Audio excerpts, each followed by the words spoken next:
Hello, I'm Paul Andrews from G4 Guitar School Ashford, and welcome to tonight's webinar. This series of webinars is on the 7 essential guitar skills, and tonight we're going to be looking at the 4th skill, which is picking. So before I start, if you look below the video here, you'll see the Q&A box. So if there's any questions along the way, any queries or just any feedback really, drop me a little question or whatever in there, and at the end I'll answer them. Right, so scales. Now, scales are quite often sometimes left by guitar players because they're seen boring, they're seen very repetitive. To learn them, it takes a bit of time. So quite often they're kind of left out of people's guitar playing. They focus mainly on the chords, they focus mainly on kind of the rhythm side of things and leave the scales out. What we want to try and do today is give you a few tips to really try and get scales into your practice routine. So there'll be so many benefits from doing so. What is a scale? So a scale is basically a series of notes. And these series of notes, the distance between these notes basically gives the scale its effect or sound. So you can have a happy scale, you can have a sad scale, you can have a bluesy scale, jazzy scale, and so forth. So in its simplest terms, a scale is just a collection of notes. So we're going to dive in and start looking at the technique. Before we do that, we're actually going to try and play a scale. And the scale we're going to start today is a C major scale. Major scales, by their very sound, are happy scales. Major scale by itself is basically the most used scale in Western music, so you're going to hear it all over the place. You're going to hear it a lot in traditional songs, so it's one we've probably grown up with, in songs like nursery rhymes, happy birthday, things like that. Because it's a pleasant scale, it's nice on the ear. A lot of songs tend to be written in major. So C major is the one we're going to look at. We're going to start with our finger in the 3rd fret of the A string, so it starts on A3. We then go to D string, 0, D2, and D3. And that's half it there. The major scale has 8 notes, so we've just done the first 4, so we've done the first half. So we've got A3, D, D2, and D3. Next part of the scale, we have G string, 0, G string at fret 2, and then B and B string at fret 1. So you can see there's quite a lot of notes there, so the idea here is to really break it down, especially in half, into its 2 4-note parts. And you can even break it down even further, obviously just 2 parts, and just go through it nice and slow, try and get your fingers used to it. So just to quickly run that, it was the A3, the D string, which was the 0, that open string, D2, D3, G, G2, B, and B1. Now the technique we really want for a scale is tips of fingers. So just like we did with the chords, when we use the tips of the fingers positioned close to the fretwork. This is the optimum place to be able to push down the string, not have to push down too hard, but still get a good sound. If we're positioned close to the middle of the fret or the other side of the fret, we have to push down a lot harder and it'll be a lot more difficult to get a clean tone. You might like to get buzzes, you might like to get the dead kind of sound. So we want it nice and close, nice and snug to the middle. We want to try and use a finger per fret. You probably saw as I was playing there, I used the 1st finger in fret 1, 2nd finger in fret 2, and 3rd finger in fret 3. The idea behind this way of playing is my hand doesn't move. When you move straight down, it doesn't move across. So if you try and use one finger, so I'm going side to side, there's more room for accuracy. You might go too far, you might not go far enough. The finger's sharing frets, it's forever moving. So obviously it's going to make it harder to become fluent because you're forever chasing the note you want. And there's more room for error. So you want to use a finger per fret and have those fingers just hovering above the strings. And lastly, we want to try and make sure the notes are nice and even in regard to volume. So you don't only have your scale loud, then quiet, then loud, then quiet. You want to try and get them all the same. And in regard to speed. So we want to try and get the speed. It's not too fast, not too quick. So basically then the 3 things there, we're trying to use the tips of your fingers close to the fretwork. Trying to use a finger per fret, so not just using one finger, trying to use all 3.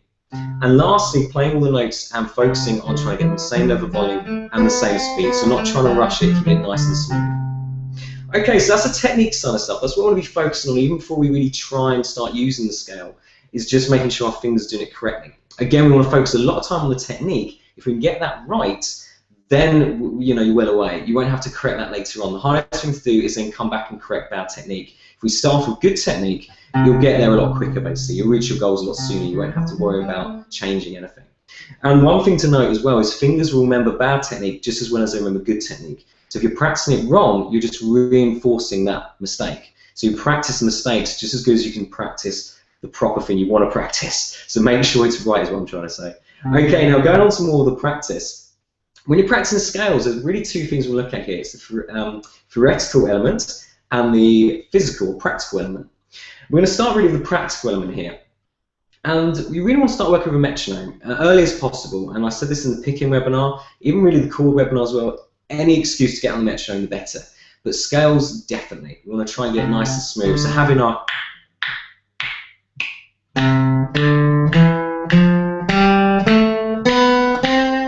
Metronomes are great because you can think of it kind of like a simplified drummer. So it sets you up to be able to play along with actual music. If you can play along with a metronome, it'll be then very easy to sync into a song and play along with the drummer who's keeping the beat. If you don't practice a metronome, you'll find you'll be all over the place for your time and you won't be able to stick to a beat. So metronomes are very important. Another good reason to practice a metronome is because you can make it faster, you can make it slower. So as you improve, you'll see it getting faster. A problem a lot of people have, and a lot of questions I get, is how do I get faster? Well, I don't seem to be getting faster. And then I ask the student, well, how are you tracking that? And they say, oh, it's the sound I want, it's what's in my head. The problem with the sound in your head is as you progress, as you're getting faster, the speed in your head will get faster. There's nothing to maintain what the speed should be. That's a very common problem. So a metronome obviously will keep the speed. And you see you did 60 this week, next week you're doing 70, there's obviously that 10 you've increased by. So it's good for motivation, it's good to show you are progressing. So definitely a metronome, metronome. We're going to do probably a whole other webinar on metronomes and really how to use them properly. But just to really push that home, you'll need a metronome. You'll only want to focus on one scale at a time as well. It's very easy to get bogged down with scales, and before you know it, you're doing a major scale, minor scale, pentatonics, blues, even modes, and you just forget them all. Or even if you focus on one scale but multiple shapes of that scale along the neck, you can start mixing those up. So I definitely recommend starting off slowly, taking just one shape and really drilling home that shape. Make sure you know it backwards and forwards and inside out. Excuse me. We want to be able to play it ascending, so going up the scale shape, and then descending, come back again. And as you progress, if you want to use scales for lead playing, then you want to start taking notes out and progressing with bringing rhythms and things like that to make it a little bit more interesting. Again, that's really another subject. This is just the basics of scales. So, just to recap that point, one scale at a time. Don't overload yourself. Make sure you know it well enough, and then move on once you think you've really got it. The last thing is then bring a bit more theoretical element. You will get to a point in your learning where you know too many scales, or there's too many to learn is probably the right way of putting it. And the only way to really progress any further is to actually know how they're made. So if you need a particular scale, rather than trying to memorize the shape, you can memorize how it's built and maybe adapt a scale you already know to the scale you need, if that makes sense. A lot of scales are only one or two note different, for instance, from the major scale.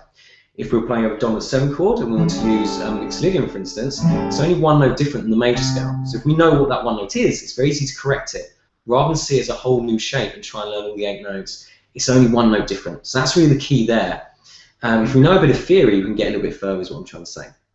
From a beginning point of view, it's just trying to see the notes on your fingers. So rather than seeing a scale as just frets, we want to start seeing it as notes. So rather than me going, okay, I'm on the 3rd fret, D, 2, 3, I want to be thinking C, D, E, F. So I'm knowing the notes which are under my fingers. This helps in numerous ways. Firstly, obviously, we can remember those notes. It will help back up what we're actually playing and help us remember it.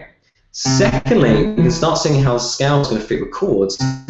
How the C major scale, how the C major chord actually comes from the C major scale. We can start seeing how things are built. Scales are basically the building blocks of music. And these simple kind of scales are really the start of everything. Everything derives from the major scale. So we really need to have a good idea of how it's built.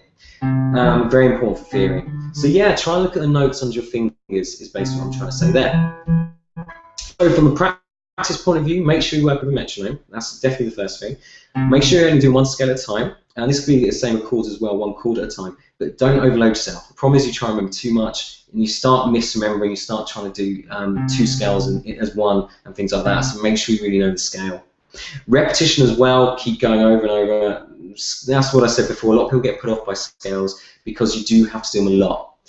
From a lead playing point of view, your lead playing is only as good as your scale knowledge. So if you're not fluent with your scales, then obviously your lead playing is going to suffer.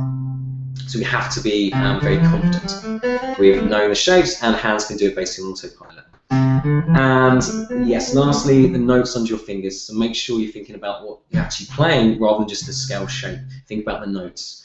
Right, moving on, and we want to talk a little bit about what scales you should play. Again, if you buy a book, like we said about in the chord webinar, of scales, it will just be full of pages and pages of scales and scales and scales. And then the question arises, well, which one do you want to learn first? I feel in the chapter as well of getting Guitar Techniques magazine and trying to learn all the scales in there. I need a Superloquian, I need a Phrygian dominant, and they're never really using it because I'm a blues player. There'll be certain times I would want to use that, but not every day. So the problem is I'd learn it and then I wouldn't retain it and I'd forget it. And it used to drive me nuts because I'd be trying to learn these scales, 3-note string scales as well. I'm not a shredder. They have their place, but again, I've kind of forgotten most of them now. But I can work them out because I know the theory is kind of my backup. So yeah, we want to really focus on what scales we need to play. So for instance, we want to start with the open position scales. This will help us strengthen our fingers, as we can use as an exercise. It will help strengthen our ear. And starting with the major, natural, minor. You'll probably find the next place to go and the real scale to look in depth with. The first one we really want to get used to and really understand is the minor pentatonic. If you're a blues player or rock player, really kind of any player, the minor pentatonic is going to be your bread and butter. It's where hundreds and hundreds of guitarists come from. It just sounds so great for kind of chords. It just fits so nicely. It just works. It just sounds great. So yeah, minor pentatonic will probably be the first scale you want to look at. And it's trying to get, then once you've done the open position, starting to look at closed positions. And what I mean by that is positions that don't have any open strings. The beauty of a position where you don't have open strings is it becomes a movable shape. One pattern then becomes multiple, because you can move it around to play different keys. So that's the progression, the open scales, just like you start with open chords. Then we move on to the movable scales, as just like you move on with bar chords. So you can see we're kind of following the same patterns we did with the chords. You'll start in the open position and then start bringing out into the closed patterns. But yes, minor pentatonic will be the one you want to focus on. Once you crack the minor pentatonic, then it might be worth looking at the major scale. Great from a theoretical point of view because again, music derives from that scale, and it is a used scale quite heavily. The great news about the guitar is once you learn a major scale and a minor scale, they actually have the same shape. And scales, as you move along the neck, as a scale is just a collection of notes, it can be played just along one string. We have 6 strings. To make it easy to learn, you can cut the guitar neck into 5 shapes. And that's then the next thing to look at, is the cage system, which is these 5 shapes. So it's open chords, it's then the closed patterns, starting off with pentatonic, then major scale, and then starting to look at the cage system and learning all the shapes. Then you can play across the whole neck, and that's really the ultimate goal as a lead guitar player anyway, being able to play anywhere. Okay, I'm going to stop there because I'm starting to go into too much detail now, like I normally do. And I don't want to kind of bog down with too much stuff. Again, there'll be later webinars on cage system, there'll be later webinars on improvisation and the minor pentatonic scale. We don't want to go too nuts. But they'll hopefully give you a few ideas. So just to recap, the technique we want to try and use all our fingers, so finger per fret. We want to get our fingers nice and close to the fret wire and use the tip of our finger. That will give us the best tone, the best sound. We want to make sure our fingers are hovering above the frets as well, and that each of our notes are even in regard to volume and in regard to speed. So make sure they're all the same speed. From a practice point of view, we want to be starting with metronome. We want to be playing one scale at a time, make sure we really know that scale. Again, for the minute I'm looking at it's purely more of an exercise than actually using them. Again, that'll be in later webinars. And lastly, start looking at the theory behind it, the notes under your fingers, which will come very handy. Next thing, what scales to practice? Starting with the open position scales, C major, D major, A minor, and so forth. And then starting to bring in the closed position scales. Starting probably with pentatonic would be the best one to start with. Then looking at major, natural minor, minor pentatonic, major pentatonic, blues, for instance. They're kind of your 5 ones you will look at. After that, then we may progress into modes and more advanced scales. And yes, the cage systems, actually playing the scale across the whole neck. So once you're happy with one shape, you do your second shapes, you start moving out and playing across the whole neck, and you basically do your 5 shapes. Okay, so that's pretty much it. I'm just going to have a real quick look just to see if we do have any questions, if my mouse works. And as I say, we will do future webinars, definitely on the minor pentatonic, because it's such a used scale, it definitely needs it. And there's going to be a few other ones that I think will be quite useful. Right, I don't seem to have any questions, so I hope that is because I left nothing that needed questioning, but I imagine that's not the case. So, great stuff. Okay, so next week we shall move on, and I think it's Rhythm Week next week, so we're looking at basically strumming and rhythm playing. And to get the sign up for that, just head over to facebook.com/G4 Guitar Ashford. All my news gets posted there, so up there your forward link. If you sign up to this webinar, I'd probably recommend try and attend these live so you can also answer questions. And anyone that attends these live, I'll have your email address and I'll ping you out the link so you can sign up again for the next one. Right, I'll see you next week for some rhythm. And yeah, thank you for coming. Cheers.